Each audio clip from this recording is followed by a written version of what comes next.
Hoje eu quero convidar você para finalizar comigo a carta aos Hebreus, capítulo 11, 12 e 13.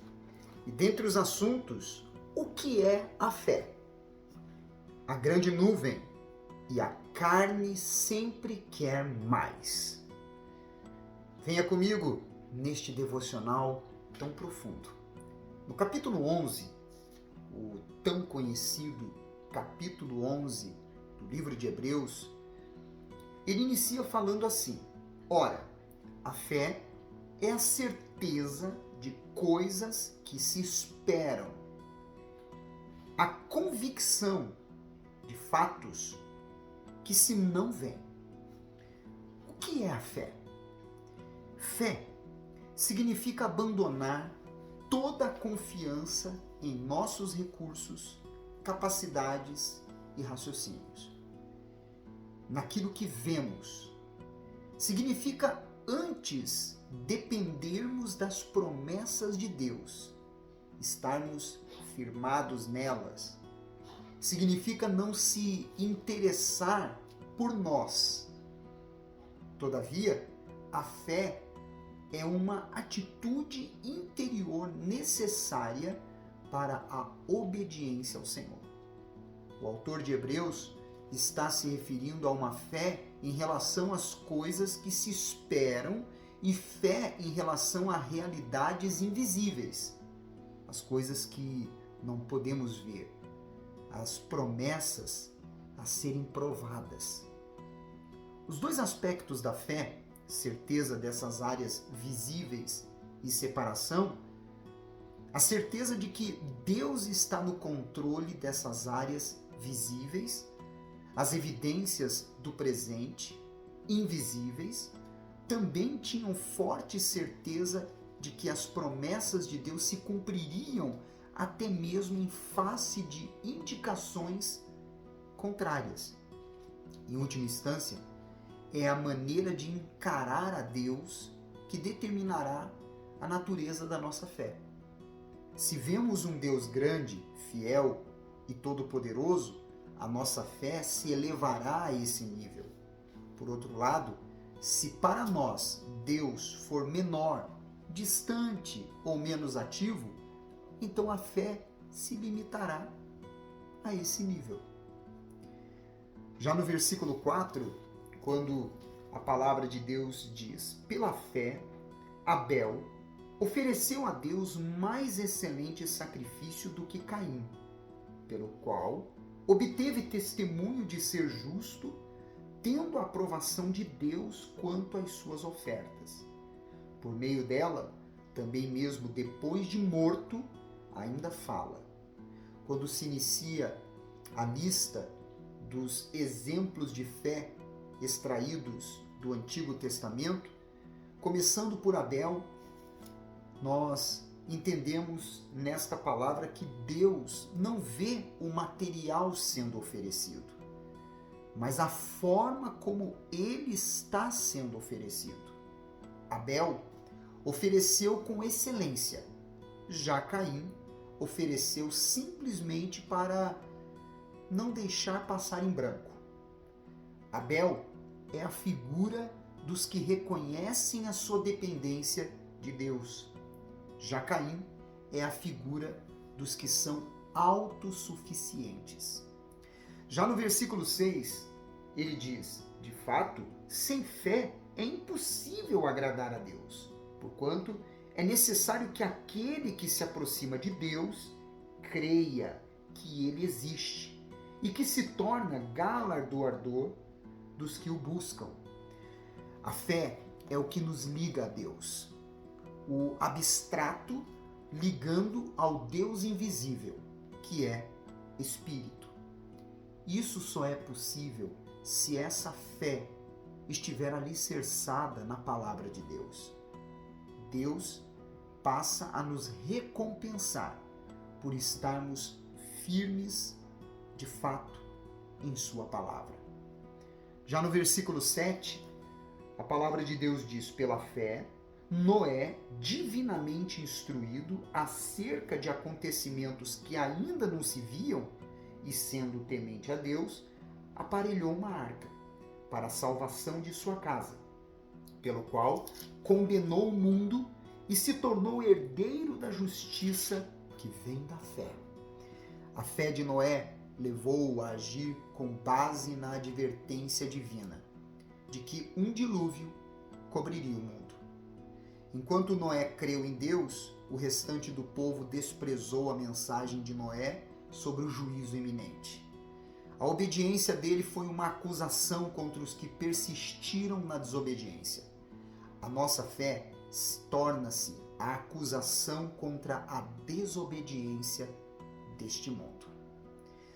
No capítulo 12, no versículo 1 ao 3, depois de falar sobre vários exemplos de fé, tanto dos patriarcas, Moisés, dos israelitas em Canaã e dentre outros, porque a lista é muito grande, ele diz: portanto, também nós, visto que temos a rodear-nos tão grande nuvem de testemunhas, desembaraçando-nos de todo o peso e do pecado que tenazmente nos assedia, corramos com perseverança a carreira que nos está proposta, olhando firmemente para o autor e consumador da fé, Jesus, o qual, em troca da alegria que lhe estava proposta, suportou a cruz, não fazendo caso da ignomínia, e está assentado à destra do trono de Deus.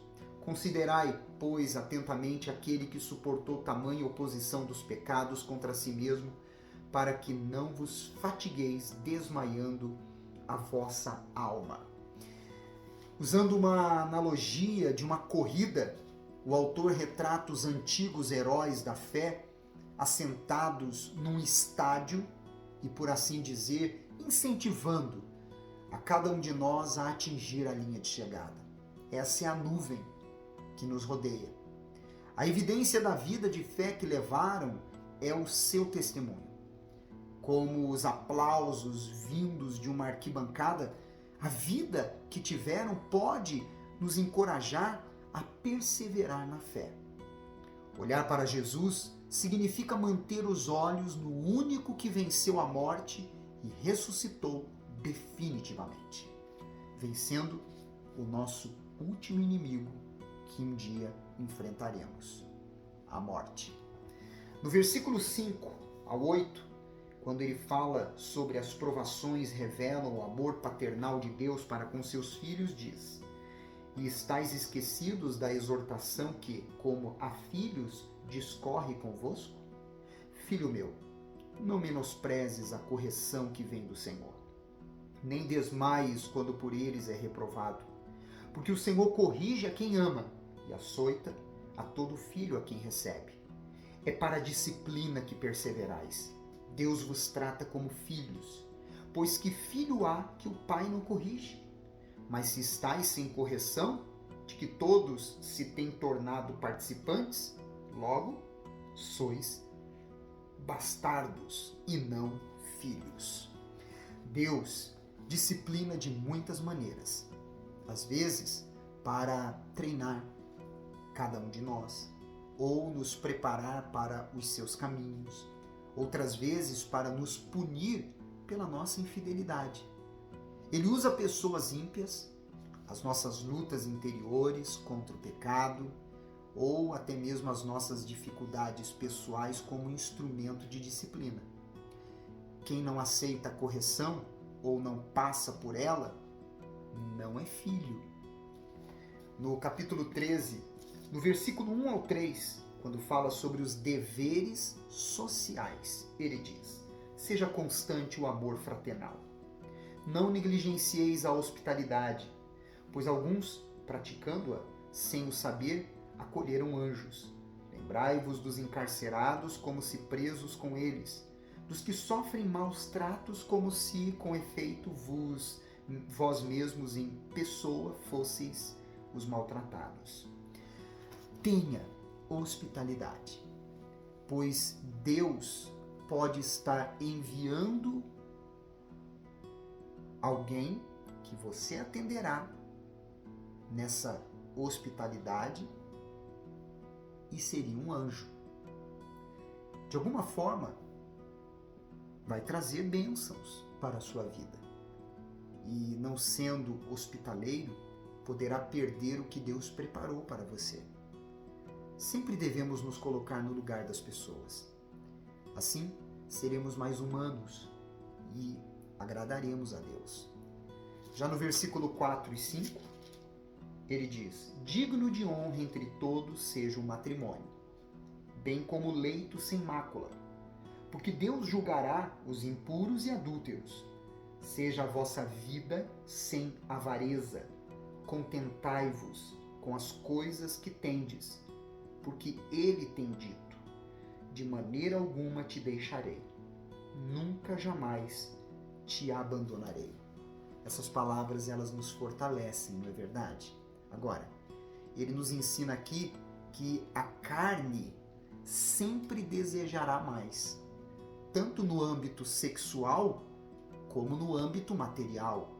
A vida matrimonial, a vida sexual dos casados e os bens materiais daqueles que confiam no Senhor são bênçãos. E em todas elas, Deus está presente quando nós estamos vivendo de fato segundo a sua vontade, para nos guardar, nos proteger e alcançando satisfação plena. Para terminar, o versículo 13 do capítulo 13, quando ele fala sobre os deveres espirituais, diz assim: saiamos, pois, a ele fora do arraial, levando o seu vitupério. O que significa sair a Jesus fora do arraial? Tomando outra imagem do Antigo Testamento, o autor lembra o acampamento de Israel no deserto, que tinha o tabernáculo no centro. Para seguir a Jesus, os cristãos devem figuradamente deixar o sistema do antigo tabernáculo, com suas regras e preceitos, e ir para fora do arraial, que significa deixar tradições religiosas, doutrinas impostas por homens e tudo aquilo que contraria o Evangelho. Era fora do arraial que os sacrifícios pelo pecado eram queimados. Você vê isso em Êxodo, capítulo 29, versículo 14. E no dia da expiação, um bode era solto para levar os pecados simbolicamente, como está escrito em Levítico, capítulo 16, versículo 21 e 22. Do mesmo modo, Jesus tomou sobre si os nossos pecados. Para receber o seu perdão, devemos sair a Ele e confessar o nosso pecado. Se te ajudou o devocional de hoje, em que finalizamos Carta aos Hebreus, compartilhe esse vídeo com o maior número de pessoas. No devocional de amanhã, vamos entrar em 2 livros. Vamos entrar em Filemon, que tem 1 capítulo, e também a primeira epístola de Pedro, capítulo 1, 2 e 3. Esses 2 livros, que ocorrem exatamente nesta mesma época, que estamos em ordem cronológica, seguindo os ensinamentos da Bíblia, você aprenderá algo muito profundo. Eu te espero amanhã. Você é especial para Deus.